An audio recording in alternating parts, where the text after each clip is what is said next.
नमस्कार दोस्तों, हमारे चैनल निपुण बंसल सॉल्यूशन नोट्स पर आपका स्वागत है। आज हम लेकर आए हैं क्लास 7th लेसन फर्स्ट पर्यावरण, जो कि एनसीईआरटी बेस्ड है और सामान्यतः सभी प्रतियोगी परीक्षाओं में इनसे क्वेश्चंस पूछे जाते हैं। तो आप हमारी आगामी वीडियोज़ को देखने के लिए हमारे चैनल को सब्सक्राइब कर लें, शेयर करें, कमेंट्स करें। और देखिए दोस्तों, अब हमारा जो आज का न्यू टॉपिक है वो है lesson number first class 7th का पर्यावरण। पर्यावरण में हम देखते हैं कि पर्यावरण किसे कहते हैं। सबसे पहला हमारा जो क्वेश्चन है वो है कि पर्यावरण किसे कहते हैं। तो पर्यावरण किसे कहते हैं? जो कुछ भी हमें अपने आसपास दिखता है, जो कुछ भी हमें आसपास दिखता है उसे ही पर्यावरण कहते हैं। कहने का अर्थ ये हुआ, पर्यावरण क्या होता है? जो कुछ भी हमें प्रकृति में चारों ओर दिखाई देता है, यानी कि पर्यावरण परि प्लस आवरण। परि यानी चारों ओर, आवरण यानी जो कुछ भी हमें दिखाई देता है उसे हम पर्यावरण कहते हैं। इसके बाद हम देखते हैं कि जो पर्यावरण है उसको पर्यावरण के घटक, उसके बाद आता है पर्यावरण के घटक। अब पर्यावरण के जो घटक हैं वो क्या होते हैं? तो देखिए, पर्यावरण के घटकों में, पर्यावरण के घटक को हम 3 भागों में बांटते हैं। पर्यावरण के जो घटक हैं उन्हें 3 भागों में बांटा जाता है, जिनमें सबसे पहला है प्राकृतिक, फिर है मानव निर्मित और तीसरा है मानव। तो पर्यावरण के घटक कितने हैं? 3। प्राकृतिक, मानव निर्मित और मानव। इन घटकों को हम आसानी से समझ लेते हैं कि जो पर्यावरण के घटक हैं उनमें ये तीनों चीजें ही शामिल होती हैं। यानी कि प्राकृतिक, जो कि प्रकृति प्रदत्त है, दूसरा मानव निर्मित, जो मानव द्वारा निर्मित किए गए हैं या जिनका निर्माण किया गया है, और तीसरा मानव, जो कि मानव से जुड़ा हुआ है या मानव मानव के साथ मिलकर जो क्रियाएं करता है उसमें हम मानवीय घटक को शामिल करेंगे। तो सबसे पहला आता है प्राकृतिक। प्राकृतिक में जैसे हमारे पास ऑप्शंस हैं स्थल, जल, वायु और सजीव। स्थल, जल, वायु और सजीव। तो स्थल का अर्थ तो ये है कि स्थलमंडल, जल का अर्थ है जलमंडल, वायु का अर्थ है वायुमंडल और सजीव का अर्थ है जैवमंडल, जो कि स्थलमंडल, जलमंडल और वायुमंडल तीनों से मिलकर बनता है। तो कहने का अर्थ ये हुआ कि प्राकृतिक में 4 प्रकार के कारक इसमें शामिल किए जाएंगे: स्थल, जल, वायु और सजीव या जैव। इसके बाद देखते हैं पर्यावरण के घटक में दूसरा मानव निर्मित। मानव निर्मित क्या है? मानव निर्मित का अर्थ है जिसका निर्माण मानव द्वारा किया गया है। जैसे मानव द्वारा इमारतें बनाई जाती हैं, पार्क बनाया जाता है, पुल बनाया जाता है, सड़क बनाई जाती है, या स्मारक बनाया जाता है, या उद्योग स्थापित किए जाते हैं। तो इन्हें हम मानव निर्मित घटकों में शामिल करेंगे। और तीसरे नंबर पर आता है मानव। तो मानव में क्या शामिल होता है? एक व्यक्ति, परिवार, क्योंकि मानव से ही मिलकर बनेगा। समुदाय, ये भी मानव से ही मिलकर बनता है। धर्म, ये भी मानव द्वारा ही निर्मित होता है। शैक्षिक, आर्थिक या राजनीतिक स्थिति, ये भी मानव द्वारा ही निर्मित होते हैं। ये भी मानव द्वारा ही निर्मित होते हैं। इसके बाद आता है प्राकृतिक पर्यावरण में पृथ्वी पर पाई जाने वाली जीवीय एवं अजीवीय परिस्थितियां सम्मिलित हैं। जो प्राकृतिक पर्यावरण होता है उसमें 2 प्रकार की परिस्थितियों को शामिल किया जाता है। इसमें 2 प्रकार की परिस्थितियों को शामिल किया जाता है, जिनमें एक होता है जीवीय और दूसरा होता है अजीवीय। जैसा कि हमने पिछले वीडियो में, जो हमारा क्लास 8th का पहला पार्ट था, उस संसाधन वाले चैप्टर में भी हमने पढ़ा था, जैसे कि जैव और अजैव। तो आप इसके लिए हमारा पिछला वीडियो भी देख सकते हैं, यानी जिसमें हमने संसाधनों के बारे में संपूर्ण व्याख्या की गई है कि इसे जीवीय और अजीवीय 2 भागों में बांटा है। तो जो जीवीय है, जीवीय क्या होता है? जिनमें जीवन है, जिनमें जीवन व्याप्त है वो जीवीय, और जिनमें जीवन व्याप्त नहीं है वो अजीवीय कहलाते हैं। जैसे जीवीय में सजीव प्राणियों का संसार, सजीव प्राणियों का संसार जीवीय कहलाता है, या जिनमें जीवन है, जैसे कि पादप या जीव जंतु। और अजीवीय, अजीवीय में क्या होता है, निर्मित पदार्थों का संसार जैसे स्थल, निर्मित पदार्थों का संसार जैसे स्थल। अब बात आती है आगे कि पर्यावरण, पर्यावरण यानी एनवायरमेंट, पर्यावरण यानी एनवायरमेंट फ्रेंच शब्द एनवायरोनेर, जिसका अर्थ है पड़ोस। कहने का अर्थ ये हुआ कि पर्यावरण यानी कि एनवायरमेंट, पर्यावरण जिसको हम अंग्रेजी में एनवायरमेंट भी कहते हैं, यह फ्रेंच शब्द एनवायरोनेर से मिलकर बना है, एनवायरोनेर से मिलकर बना है, जिसका अर्थ होता है पड़ोस, जिसका अर्थ होता है पड़ोस। इसके बाद है भूमि, जल, वायु, पेड़ पौधे एवं जीव जंतु मिलकर प्राकृतिक पर्यावरण बनाते हैं। कहने का अर्थ ये हुआ कि प्राकृतिक पर्यावरण किनसे मिलकर बनेगा, भूमि, जल, वायु, पेड़ पौधे व जीव जंतु, क्योंकि जो प्राकृतिक पर्यावरण होता है उसके अंतर्गत ये सभी शामिल किए जाते हैं। अब देखिए हमने जो पढ़े थे, यानी कि घटक जो हमने पढ़े थे पर्यावरणीय घटक, उन पर्यावरणीय घटकों में हमने यह जाना, पर्यावरणीय घटकों में हमने यह जाना, पर्यावरणीय घटकों में हमने जो पर्यावरण के घटक में प्राकृतिक पढ़े, तो उन प्राकृतिकों में हमने जैसे पढ़ा भी स्थल, जल, वायु और जैव मंडल। तो इनमें सबसे पहले आता है स्थल मंडल। स्थल मंडल क्या होता है, पृथ्वी की ठोस परपटी या कठोर ऊपरी परत स्थल मंडल कहलाती है। कहने का अर्थ है पृथ्वी की ठोस परपटी, यानी कि पृथ्वी का जो सबसे ऊपरी भाग है जो कि कठोर है, उसे स्थल मंडल के नाम से जाना जाता है। अब स्थल मंडल की हम विशेषताएं पढ़ लेते हैं।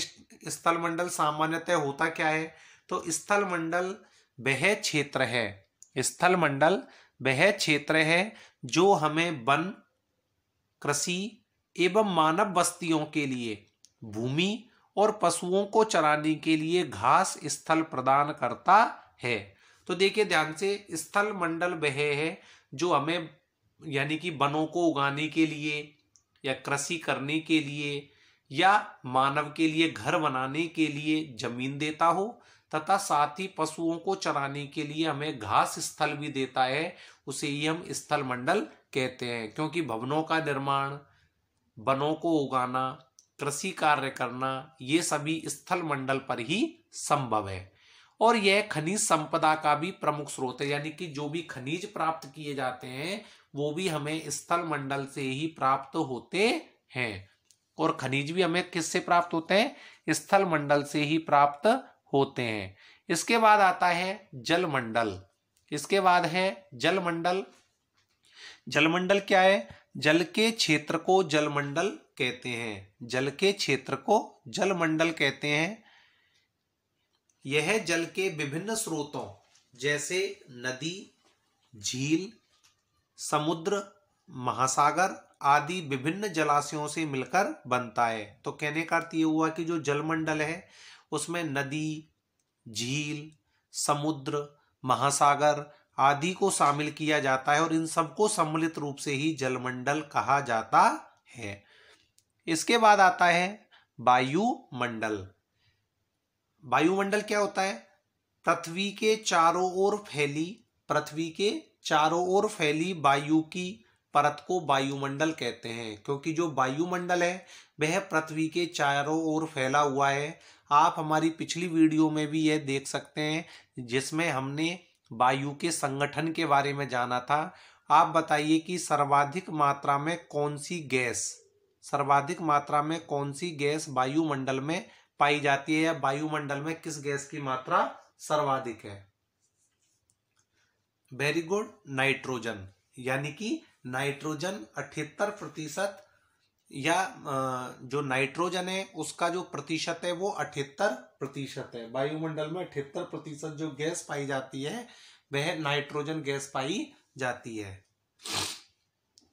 पृथ्वी का गुरुत्वाकर्षण बल अपने चारों ओर के वायुमंडल को थामे रखता है। अब देखिए जो वायुमंडल है उसको थामने का काम पृथ्वी का जो गुरुत्वाकर्षण बल होता है वो अपने चारों ओर वायुमंडल को थामे रखता है। यह सूर्य की झुलसाने वाली गर्मी एवं हानिकारक किरणों से हमारी रक्षा करता है, क्योंकि जो वायुमंडल है वह सूर्य की जो झुलसाने वाली गर्मी है और हानिकारक किरणों है उनसे हमारी रक्षा करता है। तथा साथ ही वायुमंडल में परिवर्तन होने से, जब वायुमंडल में निरंतर परिवर्तन होते हैं तो उनसे मौसम एवं जलवायु में परिवर्तन होता है। कहने का मतलब यह कि वायुमंडल में परिवर्तन होने से, जैसे कि मौसम होता है, मौसम किसे कहते हैं? वायुमंडल की अल्पकालीन दशाओं को मौसम, वायुमंडल की अल्पकालीन दशाओं को मौसम एवं दीर्घकालीन दशाओं को जलवायु कहते हैं, और दीर्घकालीन दशाओं को जलवायु कहते हैं। अब आता है जैवमंडल। जैवमंडल क्या होता है? पादप एवं जीव जंतु मिलकर जैव मंडल या सजीव संसार का निर्माण करते हैं। कहने का मतलब यह है कि जैव मंडल में जैविक यानी कि पेड़ पौधे और जीव जंतुओं को शामिल किया जाता है। तो जैव मंडल में पादप एवं जीव जंतु मिलकर जैव मंडल या सजीव संसार का निर्माण करते हैं, क्योंकि जो जैव है वो जीव है और जीव यानी सजीव। अब आता है अगला पारितंत्र। पारितंत्र क्या होता है? वह तंत्र जिसमें समस्त जीवधारी आपस में एक दूसरे के साथ तथा पर्यावरण के उन भौतिक एवं रासायनिक कारकों के साथ परस्पर क्रिया करते हैं जिसमें वह निवास करते हैं। तो देखिए पारितंत्र को समझ लीजिए, पारितंत्र क्या होता है? पारितंत्र वह तंत्र है, पारितंत्र के अंतर्गत क्या होता है कि समस्त जीवधारी, चाहे पेड़ पौधे हों चाहे जीव जंतु हों, सभी आपस में भौतिक और रासायनिक कारकों के साथ परस्पर क्रिया करते हैं। क्रिया करने का मतलब ये होता है, जैसे कि हमने जाना कि जो मानव है वो ऑक्सीजन को ग्रहण करते हैं, CO2 को छोड़ते हैं। इसी प्रकार से जो पेड़ पौधे हैं वो CO2 को ग्रहण करते हैं, ऑक्सीजन छोड़ते हैं। कहने का मतलब यह है कि पेड़ पौधे और मानव के बीच में क्या हो रही है? क्रिया हो रही है। इसी प्रकार से आपने जैसे प्राथमिक उपभोक्ता, द्वितीयक उपभोक्ता, तृतीयक उपभोक्ता पढ़े हैं, तो कहने का मतलब क्या होता है कि उनमें निरंतर क्या होती है? क्रिया होती रहती है। पेड़ पौधों और जीव जंतुओं के बीच में जो क्रिया होती रहती है उसे ही हम पारितंत्र कहते हैं, उसे ही हम पारितंत्र कहते हैं। अब देखिए इसके बाद आता है प्रत्येक वर्ष 5 जून को विश्व पर्यावरण दिवस मनाया जाता है। यानी कि विश्व पर्यावरण दिवस कब मनाया जाता है? 5 जून को। 5 जून को विश्व पर्यावरण दिवस मनाया जाता है। इसके बाद आता है वस्तु विनिमय पद्धति।